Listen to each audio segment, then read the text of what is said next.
Topic po natin, mga bawal gawin kung mataas ang cholesterol ninyo. Okay? Baka meron dito mga ginagawa nyo kasi marami talaga mataas ang cholesterol ngayon. Sa blood test makikita yan. Okay? Pag high cholesterol, bago natin pakita yung mga hindi dapat gawin, explain muna natin. Yan ang nangyayari. Ito yung ugat o artery pagbata pa tayo. Pag tumatanda, yan, nababarahan ng cholesterol. Maraming kinakaing matataba, naninigarilyo, sobrang stress, may diabetes, may high blood, yan, pakapal ng pakapal yung bara, hanggang very high cholesterol, magbabara, atakihin sa puso. Ito muna komplikasyon, kaya natin pinag-uusapan to. Pwedeng magbara yung mga artery sa paa. Pwedeng magbara sa puso, stroke. Heart attack sa puso, pag sa utak, stroke. Pwede ma-high blood, pag nagbabara yung mga artery natin, pwede rin makalala sa diabetes. At hindi lang to high cholesterol, pati gallbladder stone, bato sa apdo, pati pancreatitis, pwede rin dahil mataas ang cholesterol. Kadalasan, dapat blood test talaga para makita kung mataas ang cholesterol mo. Hindi makukuha sa sintomas Pag may sintomas na, komplikasyon na, late na. Pero paminsan-minsan, meron tayong makikitang senyales bukod dito. Meron ibang possibility na senyales na pag mataas na mataas talaga cholesterol mo. Yung iba, nagtatae, walang gana kumain. Ito, pag masakit na ang dibdib, syempre, sa puso na yan. Laging pagod. Minsan may lipoma, mga taba-taba din yan Pero hindi naman talaga siya, pero taba din siya. Hindi naman siya talaga sign, pero minsan nakikita rin yan. Ito, sign to ng high cholesterol. Ito, xanthelasma. Pwede mo pakita, Doc Lisa. Yung merong parang madilaw na mataba dyan, sa may mata, sa ibabaw. Yan, pag nakakita kayo ng ganyan, high cholesterol yan. Minsan, pati yung bilog ng mata natin, ito, sa bilog ng mata, may kulay puti. Tawag dyan, arcus senilis. Or corneal arcus ito. Yan, meron din yan. Yung iba, nadidepress pag high cholesterol, tumataba, heart palpitation, at iba pang problema. Pero marami, overweight lang, kailangan mo pa-check yung blood test nila. O minsan kasi namamana to. O ito na, 10 bawal gawin. Number 1, siyempre, hinay-hinay na at iwas na sa trans fat. Okay? Ano ba tong trans fat? Maraming klaseng fat. May saturated fat, may trans fat. Yung trans fat, nagpapataas ng LDL, yung bad cholesterol. Diba? Kaya hindi maganda. Okay? Gumamit ng partially hydrogenated oil. Basta prito. Ayan, mga pritong gusto natin na fast food. Ayan, mataas sa trans fat. Margarine, mataas rin sa trans fat. Foods high in trans fat kahit mga pie, prito Nako, chicken nuggets, donut, paano na yan. Hindi ko sinabi wag kumain Pwede kayo kumain mga once a month, pero kung takot kayo sa high cholesterol ninyo, iwas na sa ganito. Diba? Trans fat, ayan margarine, baked goods, fast foods, sa full cream milk meron din. Okay, yan ang number 1, trans fat. Second, bawal din ang saturated fat. Saturated fat sa karne naman to. Okay, meat, taba ng baboy, taba ng baka, hotdog, mga processed meat, ayan mga salami, chorizo, yan very processed foods siya. Yan. So ito po, ito yung iwasan, trans fat, iwas, saturated fat, iwas. Ang okay lang, itong unsaturated fat.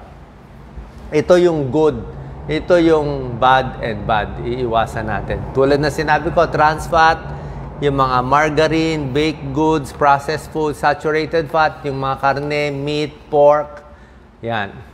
Unsaturated fat, ito maganda, avocado, walnut, gulay, at iba pa. So, iwas tayo sa mga ganito. Okay? Paminsan-minsan kasi nakakataas talaga ng cholesterol. Prito kasi. Prito ang kalaban natin dito. 'Di ba? Puro mantika.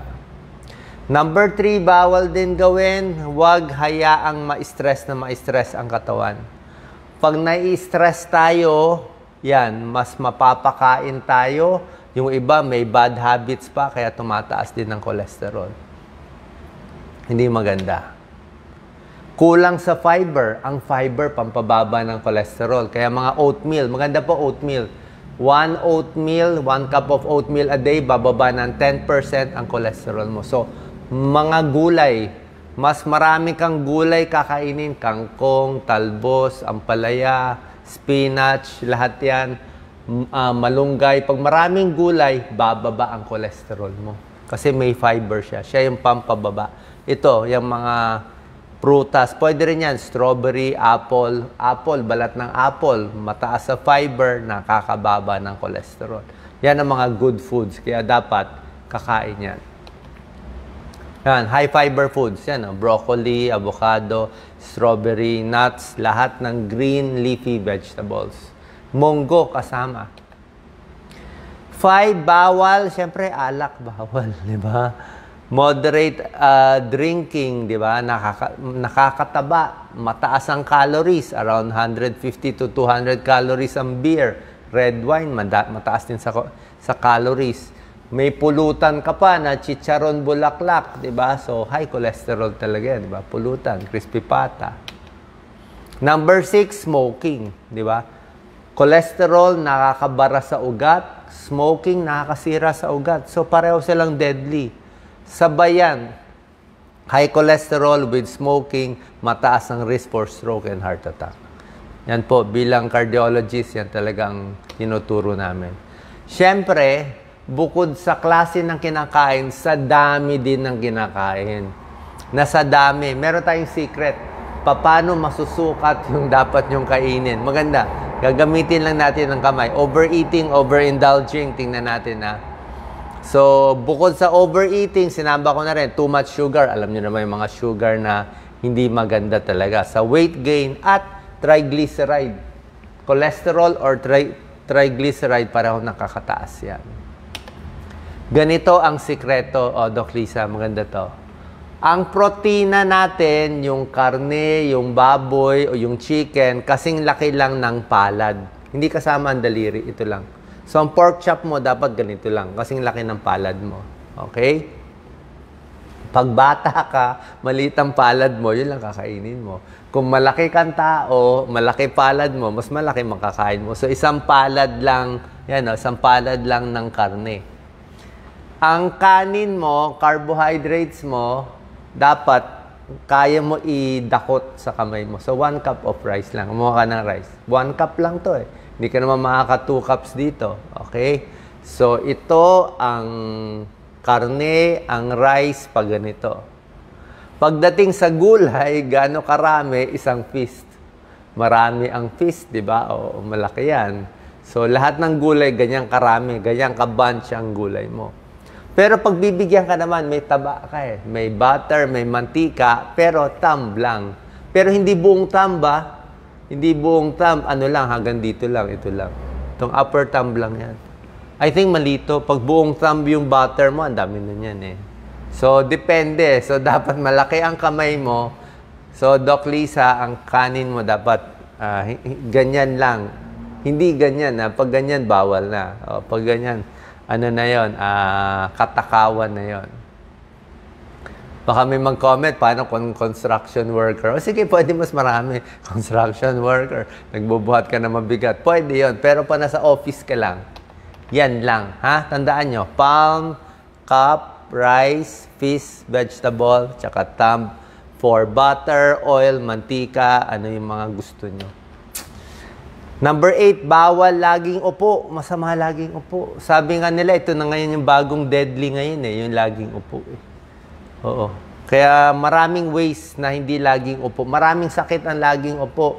Lalakit yan, sasakit ang likod, varicose veins, mas magmamanas, masama sa puso, mas tataba, lahat yan. So may tips nga sila. Ito pa, ang dami problem sa laging nakaupo. Digestive issue, mental health, circulation, pati buto, mahina.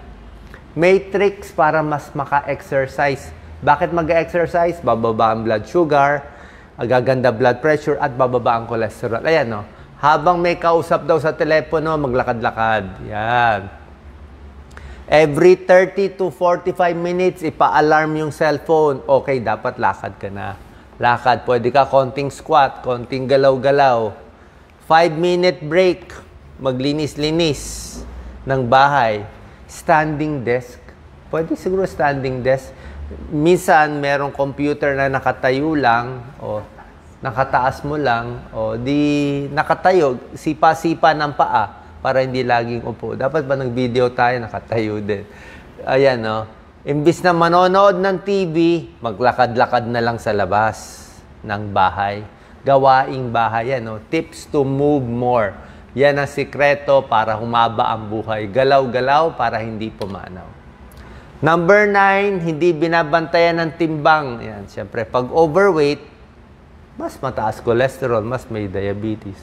Yan ang mga bawal, magpataba. At number 10, siyempre, bawal din, hindi magpa-check up. Diba? Dapat regular check up, regular blood test. Ito si Doc Lisa, mataas ang cholesterol eh. Nung time na kala namin mababa ng cholesterol ni Doc Lisa, siya kasi hindi mataba, pero sa lahi niya kasi, natigil namin yung niya, atorvastatin eh. Do not skip medication. Tumaas. Ngayon naka-atorvastatin siya na, pero mababa lang dose niya. Mga 3 times a week. 3 times a week ka? 5 times a week. Oh, hindi naman daily kasi hindi man ganun kataas. Tsaka wala siyang risk factor. So, check up lang sa doktor, tuloy lang at iba pa. Cholesterol level, summary, ayan o, trans fat, medication, lose weight, exercise, limit processed foods. Tapos, ito yung mga gusto natin. Yan. So, combination siya. Yan ang mga gagawin natin. Okay? Sana po nakatulong tong video. Mga bawal gawin sa high cholesterol, mga senyales na pwede makuha natin kung mataas ang cholesterol. Salamat po.